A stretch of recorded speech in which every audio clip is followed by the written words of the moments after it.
अध्याय 30 राष्ट्रीयतावादी विदेश नीति का विकास। अपने साम्राज्यवाद विरोधी संघर्ष के दौरान भारतीय जनता ने जिस विदेश नीति का विकास किया, उसका स्पष्ट लक्ष्य साम्राज्यवाद और युद्ध का विरोध तथा दुनिया के दूसरे हिस्सों में चल रहे साम्राज्यवाद विरोधी आंदोलनों के साथ सहयोग था। शुरू से ही भारत के राष्ट्रीयतावादियों ने अन्य देशों के आंतरिक मामलों में हस्तक्षेप करने की ब्रिटिश नीति तथा अफ्रीका और एशिया में ब्रिटिश साम्राज्यवाद के पांव जमाने में एवं उसके विस्तार तथा रक्षा के लिए भारत की सेना एवं अन्य संसाधनों के प्रयोग का विरोध किया। इस तरह उत्कृष्ट देशभक्ति के बावजूद उन्होंने अपनी एक विश्व दृष्टि भी विकसित की। राष्ट्रीयतावादी विदेश नीति की जमीन राष्ट्रीय आंदोलन के शुरुआती दौर में ही तैयार हो गई थी और ये दौर ब्रिटिश साम्राज्यवाद के फैलाव का भी दौर था। 1878 के बाद भारत सरकार ने भारत की सीमाओं के बाहर कई बड़े सैनिक अभियान चलाए तथा एशिया एवं अफ्रीका में ब्रिटिश शासन द्वारा लड़ी अनेक लड़ाइयों में भारत की सेनाओं का इस्तेमाल हुआ। इन युद्धों और सैनिक अभियानों के कारण भारत का सैनिक खर्च बड़ी तेजी से और छलांग मारते हुए बढ़ा। भारत के राष्ट्रीय नेताओं ने इनमें से प्रत्येक युद्ध अभियान में भारत को जबरदस्ती खींचे जाने की निंदा की। उनका कहना था कि इससे न केवल भारतीय जनता पर अतिरिक्त आर्थिक दबाव पड़ता है, बल्कि ये राजनीतिक नैतिकता की दृष्टि से भी गलत है। आखिर जो लड़ाइयां ब्रिटिश साम्राज्य के विस्तार और उसकी आर्थिक हितों की वृद्धि के लिए लड़ी जा रही हैं, उनसे भारत की जनता को क्या मतलब हो सकता है। राष्ट्रीयतावादियों की मांग होती थी कि इन लड़ाइयों का सारा खर्च ब्रिटिश सरकार को ही उठाना चाहिए। उनका तर्क था कि भारत का हित तो इसमें है कि शांति की नीति अपनाई जाए। 1878-80 के दौरान द्वितीय अफगान युद्ध लड़ा गया।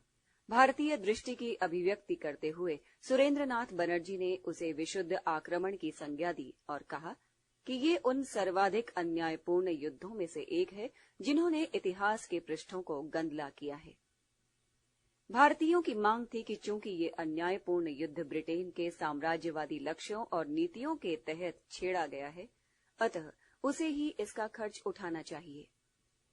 अमृत बाजार पत्रिका ने अपने 19 मार्च 1880 के अंक में अपनी व्यंग्यपूर्ण शैली में लिखा, अंग्रेज जब तक उत्तेजित नहीं होता तब तक उसकी जेब को कोई छूता नहीं और उसे इस बात से ज्यादा खुशी किसी और बात से नहीं होती कि वो दूसरों की कमाई पर गुलछर्रे उड़ा रहा है।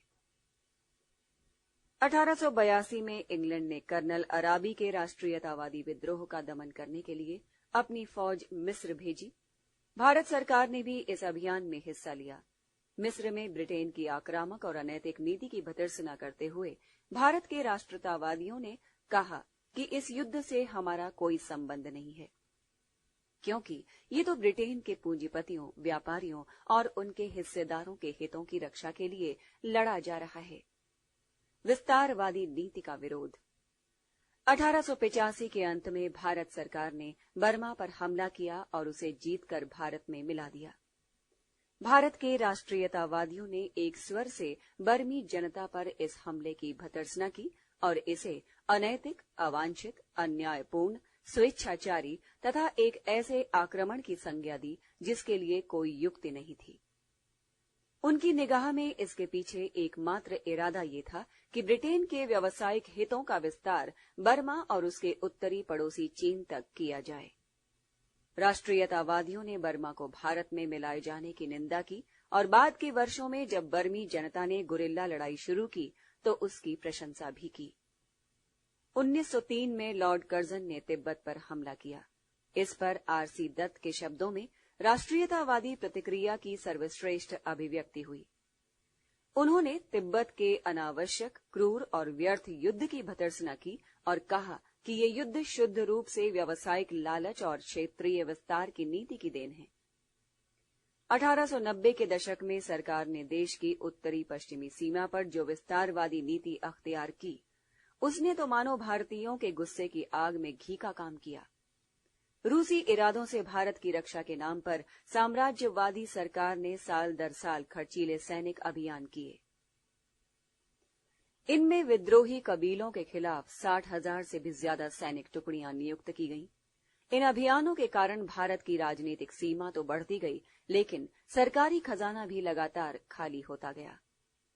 भारतीयों का कहना था कि पहली बात तो ये है कि इंग्लैंड और रूस की प्रतिद्वंद्विता यूरोप और एशिया में इन दोनों साम्राज्यवादी देशों के हितों की टकराहट का नतीजा है। दूसरे, रूसी आक्रमण का हवा झूठ-मूठ खड़ा किया जा रहा है। ये साम्राज्यवादी विस्तार का औचित्य साबित करने के लिए एक बहुत बड़ा झूठ है। अपनी आजादी की हिफाजत करने के लिए सीमांत के कबायली जिस तरह प्रतिरोध कर रहे थे, राष्ट्रीयतावादियों ने उसे जायज करार दिया। इस सरकारी प्रचार की धज्जियां उड़ाते हुए कि भारत की सेना उन कबायलियों की अराजकता और खून की प्यास का दमन करने के लिए भेजी गई है, उन्होंने कबायलियों के प्रतिरोध का सामना करने के लिए उठाए गए बर्बर कदमों की निंदा की। तिलक के मेहरट्टा ने 17 अक्टूबर 1897 को उपहास पूर्वक लिखा, कहते हैं कि परोपकार दुष्टों और राजनीतिज्ञों का आखिरी हथियार होता है।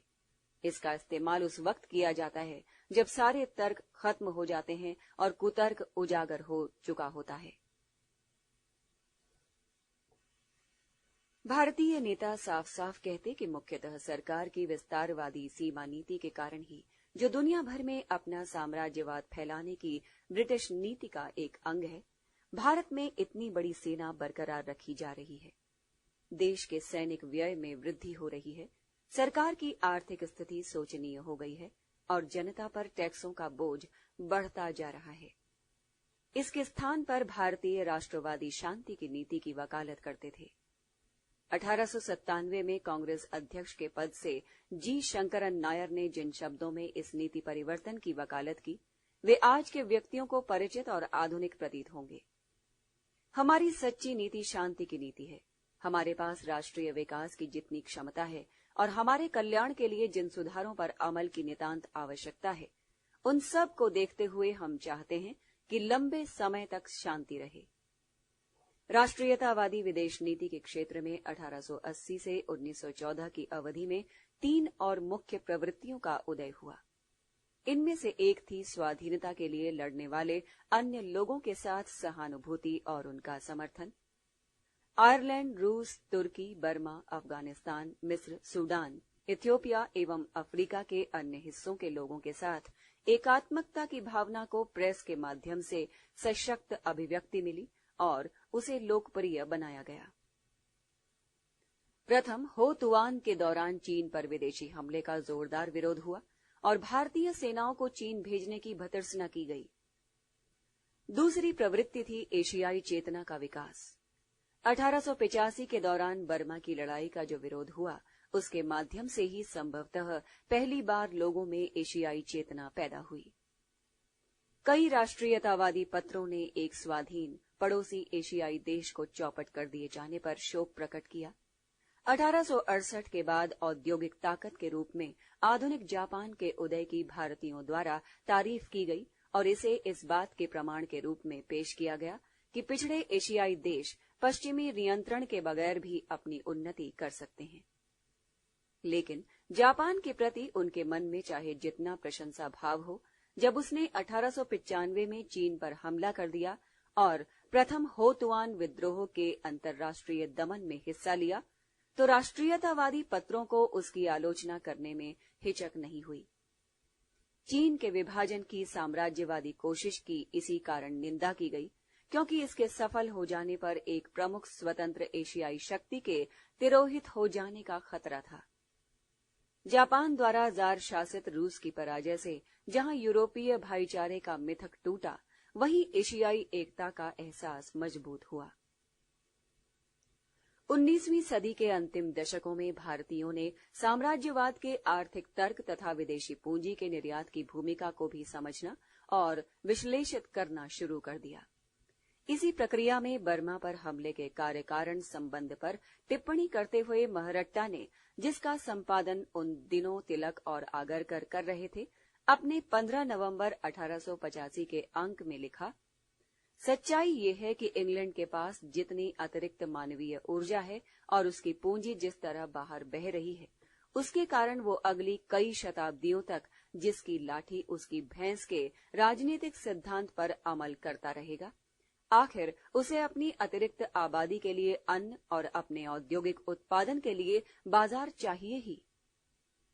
इसी तरह हिंदू ने 23 सितंबर 1889 के अपने अंक में टिप्पणी की, जिस देश में विदेशी पूंजी धंसाई हुई है, वहां के प्रशासन से उन लोगों का तुरंत सरोकार हो जाता है जो इसके हिस्सेदार हैं।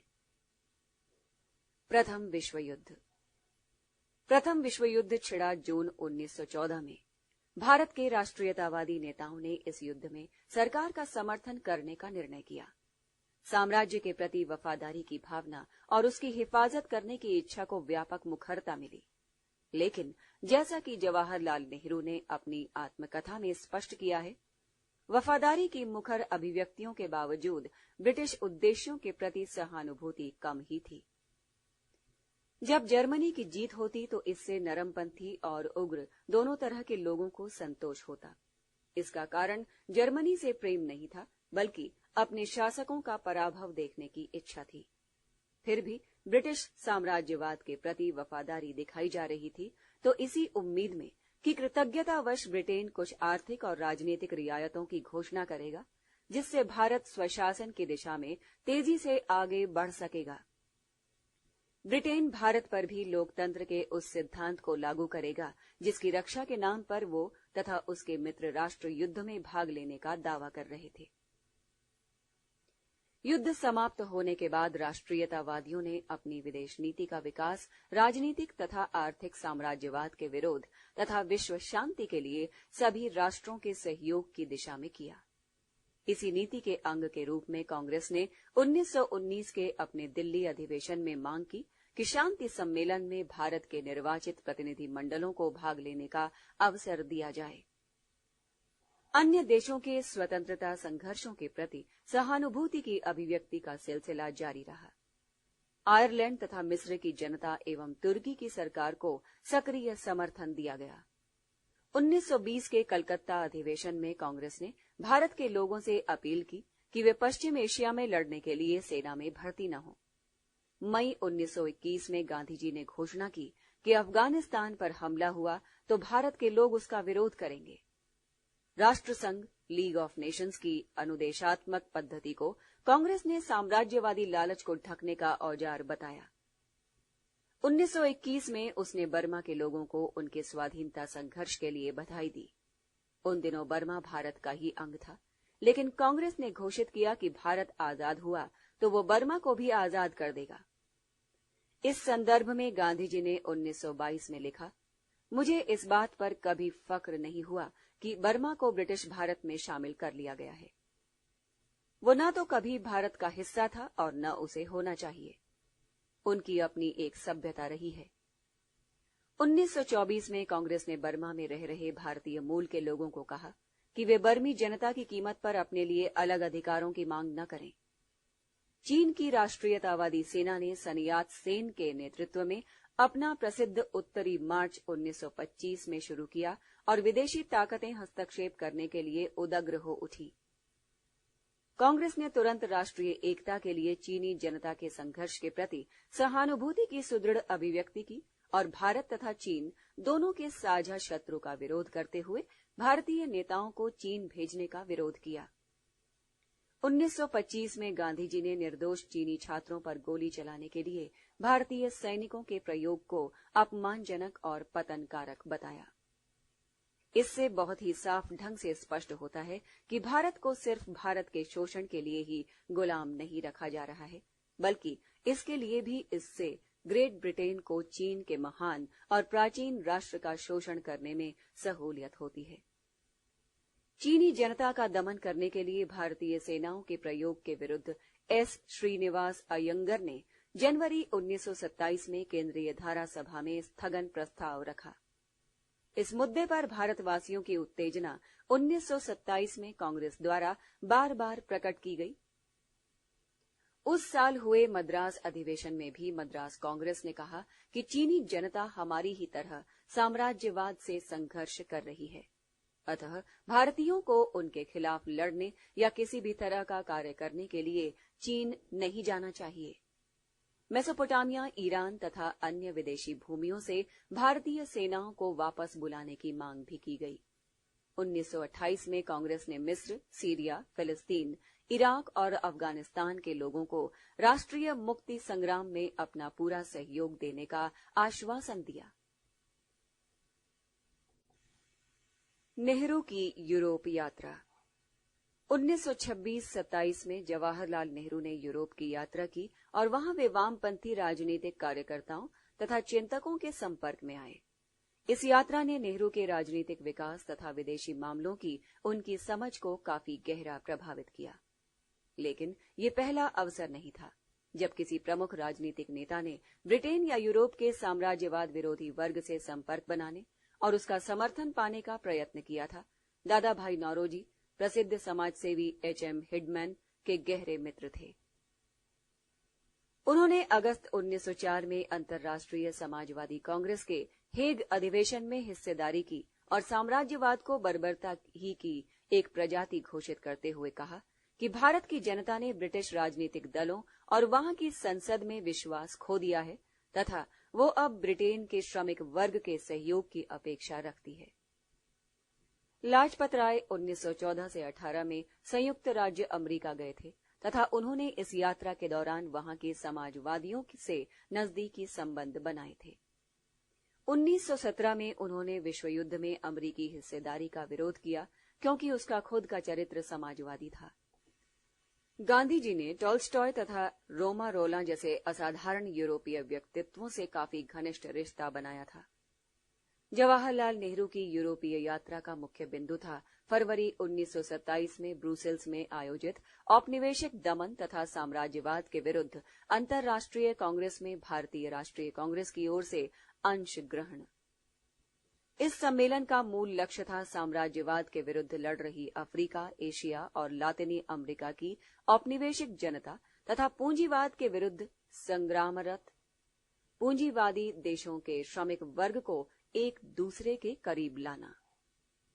अल्बर्ट आइंस्टाइन, रोमा रोला, श्रीमती सनियात सेन तथा जॉर्ज लैसबरी के साथ साथ नेहरू को भी सम्मेलन का मानद अध्यक्ष चुना गया। सम्मेलन में अपने भाषणों तथा वक्तव्यों के दौरान नेहरू ने उपनिवेशवाद तथा पूंजीवाद के नजदीकी रिश्तों एवं अंतर्राष्ट्रीयतावाद तथा दुनिया भर में चल रहे उपनिवेशवाद विरोध संघर्षों के प्रति भारतीय जनता की गहरी प्रतिबद्धता पर जोर दिया। इस सम्मेलन में नेहरू की भागीदारी का एक लाभ ये भी हुआ कि वे वहां लातिनी अमेरिका के प्रतिनिधियों के संपर्क में आए और अमेरिकी साम्राज्यवाद को नजदीक से समझा। इससे विदेशी मामलों के बारे में भारत की समझ बदली।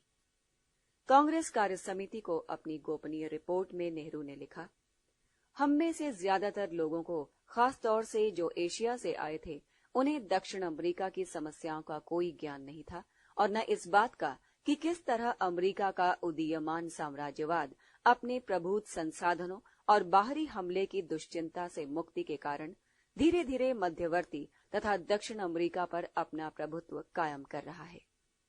लेकिन हम ज्यादा समय तक इस मामले में अंधेरे में रहने की आजादी नहीं ले सकते, क्योंकि निकट भविष्य की बड़ी समस्या अमेरिकी साम्राज्यवाद ही है, ब्रिटिश साम्राज्यवाद से भी कहीं ज्यादा बड़ी समस्या।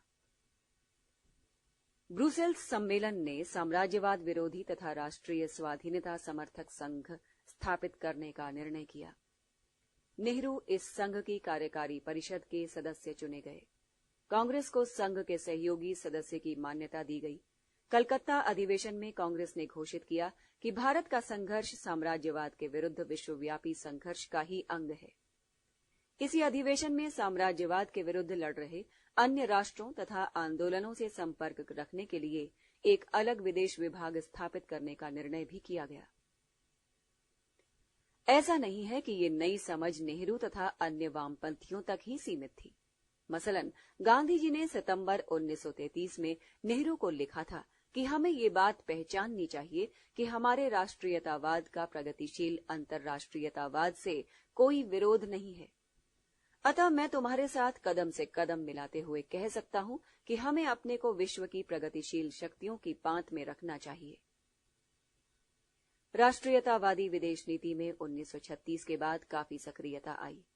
उसके बाद से दुनिया की शायद ही कोई महत्वपूर्ण घटना हो जिस पर कांग्रेस और उसके नेताओं ने अपनी प्रतिक्रिया व्यक्त न की हो। इटली, जर्मनी और जापान में फांसीवाद की जीत हो चुकी थी और अब वो पूंजीवादी जगत के अन्य हिस्सों में अपना वर्चस्व कायम रखने के लिए बेचैन था। कांग्रेस ने फांसीवाद को साम्राज्यवाद तथा नस्लवाद का सबसे घृणास्पद रूप बताकर उसकी भर्त्सना की। ये स्पष्ट रूप से महसूस किया गया कि फांसीवाद का स्वतंत्रता, समाजवाद तथा लोकतंत्र का ताकतों से जो टकराव होने वाला है, उससे भारत का भविष्य गंभीर रूप से जुड़ा है। कांग्रेस ने फांसीवादी आक्रमण के खिलाफ इथियोपिया, स्पेन, चीन तथा चेकोस्लोवाकिया की जनता के संघर्ष को अपना पूरा समर्थन दिया। 1936 की लखनऊ कांग्रेस में जवाहरलाल नेहरू ने, जो अंतर्राष्ट्रीय मामलों पर कांग्रेस के मुख्य प्रवक्ता थे, विश्व समस्याओं पर राष्ट्रीयतावादी दृष्टि से विचार करने का काम अच्छी तरह से किया। इस अवसर पर अपने अध्यक्षीय भाषण में उन्होंने विश्व स्थिति का विस्तार से विश्लेषण किया और फांसीवाद के खिलाफ दुनिया भर में जो संघर्ष छिड़ने वाला था, उसके संदर्भ में भारतीय संघर्ष के महत्व को निरूपित किया। उन्होंने कहा, हमारा संघर्ष स्वतंत्रता के एक बड़े संघर्ष का ही हिस्सा था और जो शक्तियां हमें परिचालित कर रही थी, वे ही दुनिया भर के करोड़ों लोगों को परिचालित कर रही थी तथा उन्हें सक्रिय बना रही थी। पूंजीवाद के सामने जब मुश्किलें पेश होने लगी तो वो फांसीवाद की ओर बढ़ने लगा। अपने कुछ घरेलू इलाकों में भी वो वैसा हो गया जैसे उसकी साम्राज्यवादी बाह अपने उपनिवेशों में लंबे समय से रही है। इस तरह फांसीवाद और साम्राज्यवाद उस पूंजीवाद के ही दो चेहरे हैं जो अब मरणोन्मुख हैं। उनका साफ साफ मानना था। इस तरह हम देखते हैं कि आज दुनिया दो बड़े वर्गों में विभाजित है। एक वर्ग है साम्राज्यवादियों और फांसीवादियों का तथा दूसरा वर्ग है समाजवादियों और राष्ट्रीयतावादियों का। इसमें हमारी जगह कहाँ है? हमारी यानी उनकी जो स्वतंत्र भारत के लिए श्रम कर रहे हैं। अपरिहार्य रूप से हम विश्व की उन प्रगतिशील शक्तियों के साथ हैं जो फांसीवाद और साम्राज्यवाद के खिलाफ खड़ी हैं। बाद के वर्षों में भी नेहरू इस विषय पर बार बार लौटते रहे। जनवरी 1939 में उन्होंने लिखा, हमारे संघर्ष के सीमांत हमारे अपने देश में ही नहीं है, बल्कि स्पेन और चीन में भी हैं। गांधी जी ने भी फांसीवाद का तीव्र विरोध किया।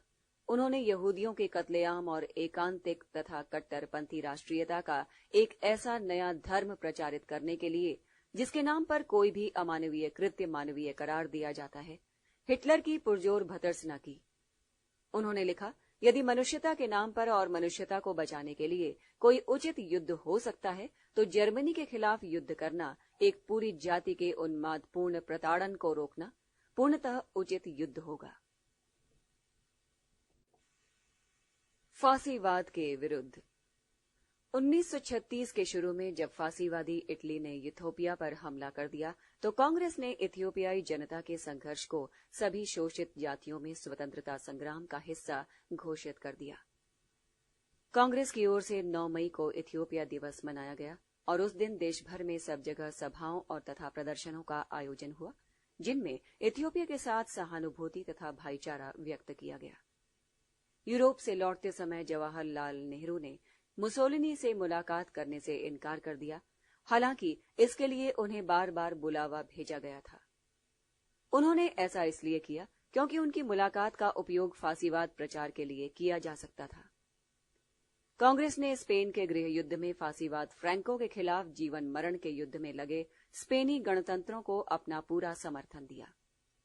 फैजपुर कांग्रेस दिसंबर 1936 के अपने अध्यक्षीय भाषण में नेहरू ने इस बात पर बल दिया कि स्पेन में जो लड़ाई चल रही है वो सिर्फ गणतांत्रिक व्यवस्थाओं और फांसीवाद के बीच नहीं, या फांसीवाद और लोकतंत्र के बीच भी नहीं, बल्कि प्रगति और प्रतिक्रिया की विश्वव्यापी शक्तियों के बीच है।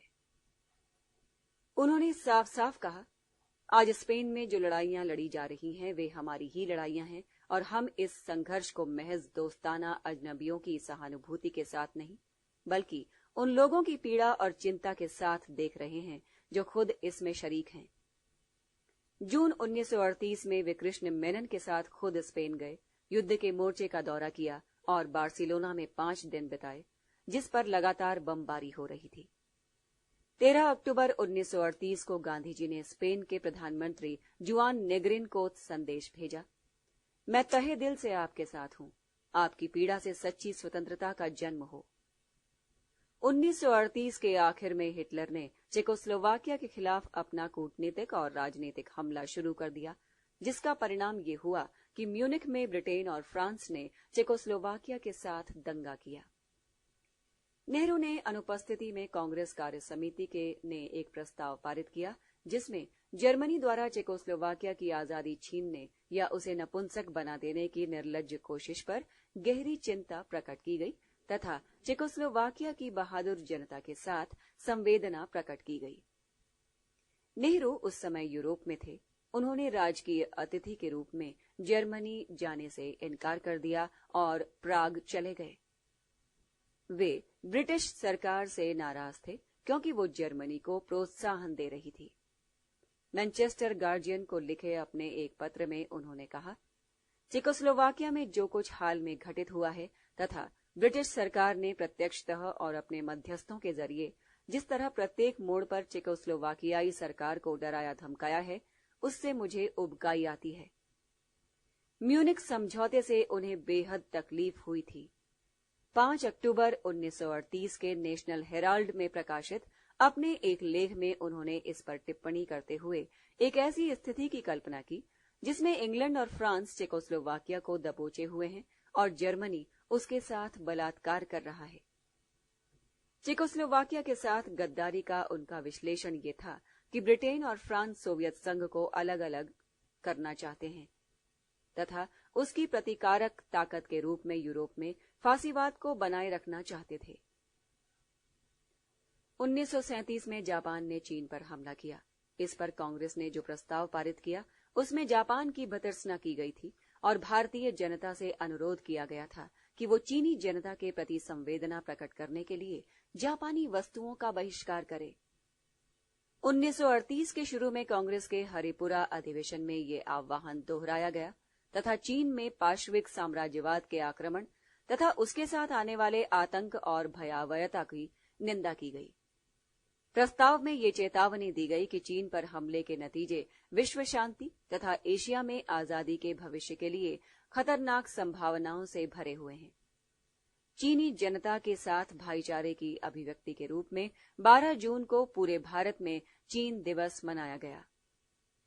कांग्रेस ने चीन की सेना के साथ काम करने के लिए डॉक्टर एम अटल के नेतृत्व में एक चिकित्सा दल भी भेजा। इसी चिकित्सा दल में डॉक्टर कोटनेस थे, जिन्होंने माओ जेडुंग की कमान में 8वीं रूट सेना के साथ काम करते हुए अपने प्राणों की बलि दे दी। भारतीय राष्ट्रीयतावादी विदेश नीति की जटिलता, मानवतावादी रुख और साम्राज्यवाद विरोधी सार का परिचय फिलिस्तीन समस्या के प्रति उसके दृष्टिकोण से मिला। फिलिस्तीन में एक तरफ अरब ब्रिटिश साम्राज्यवाद से संघर्ष कर रहे थे और दूसरी तरफ यहूदी, जिन्हें नाजी जर्मनी में चुन चुन कर मारा जा रहा था और जिनके साथ पूरे यूरोप में भेदभाव और उत्पीड़न का बर्ताव किया जा रहा था, सियोनवादी नेतृत्व में तथा ब्रिटिश सहयोग से अपना वतन स्थापित करने की कोशिश कर रहे थे।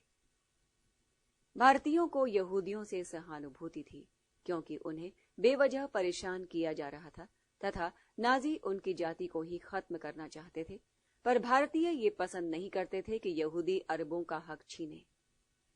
उन्होंने इसकी आलोचना भी की। उन्होंने अरबों का समर्थन किया और यहूदियों से अपील की कि वे अरबों के साथ मिलकर समझौते पर आएं। 27 अक्टूबर को कांग्रेस की ओर से फिलिस्तीन दिवस मनाया गया।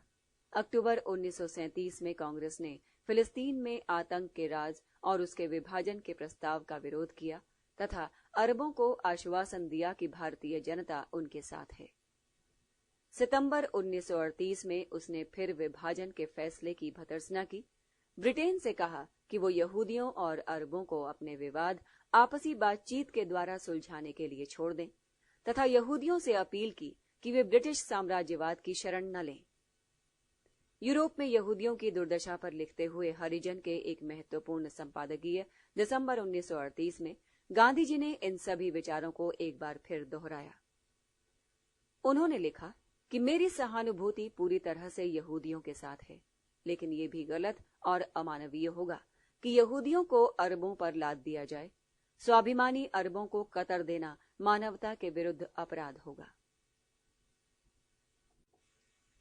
रूसी क्रांति का समर्थन। राष्ट्रीयतावादी विश्व दृष्टि, खासकर युवाओं की, का एक अहम पहलू था सोवियत संघ के प्रति प्रशंसा भाव। उस समय के करीब करीब सभी बड़े नेताओं ने, उदाहरण के लिए लोकमान्य तिलक, लाजपत राय, बिपिन चंद्र पाल इत्यादि, 1917-18 के दौरान रूसी क्रांति की तारीफ की थी और इसे एक उत्पीड़ित जाति की सफलता के रूप में देखा था। 1920 के दशक में तैयार हो रहे समाजवादी तथा साम्यवादी समूहों एवं बुद्धिजीवियों में सोवियत संघ, उसके समतावाद, उसके समाजवादी आदर्शों, साम्राज्यवाद विरोधी रुख तथा पंचवर्षीय योजना के प्रति आकर्षण था और वे समाजवादियों के इस वतन के प्रति प्रशंसा से भरे हुए थे। नवंबर 1927 में जवाहरलाल और मोतीलाल ने सोवियत संघ की यात्रा की। वहां से लौटकर जवाहरलाल ने हिंदू में लगातार कई लेख लिखे, जिन्हें बाद में पुस्तकाकार में भी प्रकाशित किया गया। जवाहरलाल की प्रतिक्रिया प्रशंसापूर्ण एवं आदर्शवाद प्रेरित थी। पुस्तकों के आवरण पृष्ठ पर उन्होंने जो पंक्तियां लिखी, उस प्रभात बेला में जीवित रहना बहुत आनंदपूर्ण था, लेकिन युवा होना तो स्वर्गिक ही था। उनसे ही इसकी झलक मिल जाती है। 1928 में और उसके बाद भी नेहरू ने बार बार साम्राज्यवाद के महान विरोधी के रूप में सोवियत संघ की प्रशंसा की। जैसे जैसे वे मार्क्सवाद के प्रभाव में आते गए, ये प्रशंसा भाव और बढ़ता गया। लखनऊ में 1936 में उन्होंने कहा कि सोवियत संघ में जो कुछ घटित हो रहा था उसके एक बड़े हिस्से से वे असहमत थे और उस पर उन्हें तकलीफ भी होती थी। इसके बावजूद वे एक नई व्यवस्था तथा एक नई सभ्यता के उस महान और चमत्कारिक उद्भव को हमारे नैराश्यपूर्ण युग की सबसे ज्यादा संभावनापूर्ण घटना मानते थे। सोवियत संघ के प्रति दूसरे कांग्रेसी नेताओं, मसलन चित्तरंजन दास और गांधी जी का रुख दोस्ताना था, लेकिन वे मानते थे कि हिंसा की भूमिका पर साम्यवादी बहुत ज्यादा बल देते हैं और इससे वे विचलित हो जाते थे। गांधी जी पर यह बात खास तौर से लागू होती थी, लेकिन वे भी अपना ये आकलन धीरे धीरे बदलने लगे थे। 1928 के आखिर में गुजरात विद्यापीठ के छात्रों से बातचीत करते हुए गांधी जी ने जहां निजी संपत्ति की संख्या को खत्म करने के बोल्शेविक आदर्श की तारीफ की, वहीं इस बात के लिए बोल्शेविकों की निंदा की कि उन्होंने ये काम हिंसा के माध्यम से किया। अगर बोल्शेविक शासन ने हिंसा को अपना आधार बनाए रखा तो उसका पतन निश्चित है। ये भविष्यवाणी करते हुए गांधी जी ने कहा, इस तथ्य से इनकार नहीं किया जा सकता कि बोल्शेविक आदर्श के पीछे असंख्य स्त्री पुरुषों के शुद्धतम त्याग का बल है, जिन्होंने इसकी खातिर अपना सब कुछ होम कर दिया और जिस आदर्श को लेनिन जैसी महान आत्माओं के त्याग के ने पवित्र बना दिया है, वो व्यर्थ नहीं जा सकता। उनके उत्सर्ग का महान उदाहरण हमेशा के लिए गुणगान का विषय होगा और समय बीतने के साथ साथ उस आदर्श को सजीव और शुद्ध बनाता जाएगा। साम्राज्यवादी युद्ध से असहयोग। 1920 का दशक बीतते न बीतते एक बार फिर विश्व युद्ध के बादल मंडराने लगे। कांग्रेस का 1927 का अधिवेशन मद्रास में हुआ। इस अधिवेशन में घोषणा की गई कि भारत को किसी साम्राज्यवादी युद्ध में नहीं घसीटा जा सकता और किसी भी हालत में भारतीयों की सहमति के बगैर भारत को युद्ध में शरीक न किया जाए। बाद के वर्षों में ये घोषणा राष्ट्रीयतावादी विदेश नीति का एक प्रमुख स्तंभ बन गई तथा असंख्य बार इसे दोहराया गया। फांसीवाद के उदय तथा उसके कारण शांति, लोकतंत्र और समाजवाद तथा विभिन्न राष्ट्रों की स्वाधीनता को जो खतरा था, उसके कारण युद्ध के बारे में नजरिया थोड़ा जरूर बदला, पर जैसा कि पहले स्पष्ट किया जा चुका है, भारत का राष्ट्रीय नेतृत्व फांसीवाद और युद्ध तथा जीत के फांसीवादी उन्माद के बिल्कुल खिलाफ था। इसके साथ ही इसे ये भय भी था कि अगर ब्रिटेन इस युद्ध में शामिल होता है तो वो शांति और लोकतंत्र की खातिर नहीं, बल्कि अपने साम्राज्यवादी हितों को हिफाजत के लिए शामिल होगा और भारतीय किसी साम्राज्यवादी युद्ध का साथ नहीं दे सकते। इसके अलावा भारत के राष्ट्रीय नेतृत्व के सामने ये भी स्पष्ट था कि साम्राज्यवाद खुद ही युद्ध का एक बड़ा कारण था। उनका मानना था कि फांसीवादी चुनौती का सफलतापूर्वक मुकाबला तभी किया जा सकता है जब साम्राज्यवाद अदृश्य हो जाए। स्थायी शांति तभी स्थापित हो सकती है जब एक राष्ट्र दूसरे राष्ट्र पर प्रभुत्व और उसका शोषण खत्म हो जाए। जिस युद्ध में ब्रिटेन शामिल होता है, उसके चरित्र का मूल्यांकन इस बात से किया जाएगा कि भारत की आजादी के बारे में उसका रुख क्या है। कारण, गुलाम भारत दूसरों की आजादी के लिए नहीं लड़ सकता। अगर भारत की स्वाधीनता का तुरंत मान्यता दी जाए तो वो न केवल फांसीवाद विरोधी युद्ध में सक्रियतापूर्वक भाग ले सकता है, बल्कि लेगा भी। लेकिन अगर भारत की जनता भारत के पैसे और संसाधनों का प्रयोग ब्रिटिश साम्राज्यवाद के फायदे के लिए किया गया तो उसका विरोध किया जाएगा। 1936 से 1939 के दौरान कांग्रेस द्वारा उसकी बार बार घोषणा की गई। युद्ध के बारे में राष्ट्रीयतावादी नजरिए का निष्कर्ष पेश करते हुए जवाहरलाल नेहरू ने 18 अप्रैल 1939 को लिखा, हम भारतीयों के लिए रास्ता साफ है। ये रास्ता है फांसीवाद के पूर्ण विरोध का और साथ ही साम्राज्यवाद के विरोध का। हम चैम्बरलेनवाद के झंडे तले पंक्तिबद्ध होने नहीं जा रहे हैं और न साम्राज्य की रक्षा के लिए अपने संसाधन गंवाने के लिए तैयार हैं, लेकिन लोकतंत्र की रक्षा के लिए, दूसरे स्वाधीन देशों की कतार में खड़े स्वतंत्र भारत के लोकतंत्र की रक्षा के लिए इन्हीं संसाधनों का अर्पण करने में हमें खुशी होगी। अगस्त 1939 के दूसरे सप्ताह में जब युद्ध शुरू ही होने वाला था, कांग्रेस कार्यसमिति की बैठक में इस दृष्टिकोण की दोबारा अभिव्यक्ति हुई। अहिंसा के प्रति अपनी प्रतिबद्धता के कारण गांधी जी इस मामले में बुनियादी रूप से असहमत थे, लेकिन वे भी इसी रास्ते पर चलने के लिए राजी हो गए। अगले 3 वर्ष कांग्रेस की इस नीति की कठिन अग्नि परीक्षा के वर्ष थे। अध्याय 30 राष्ट्रीय विदेश नीति का विकास समाप्त।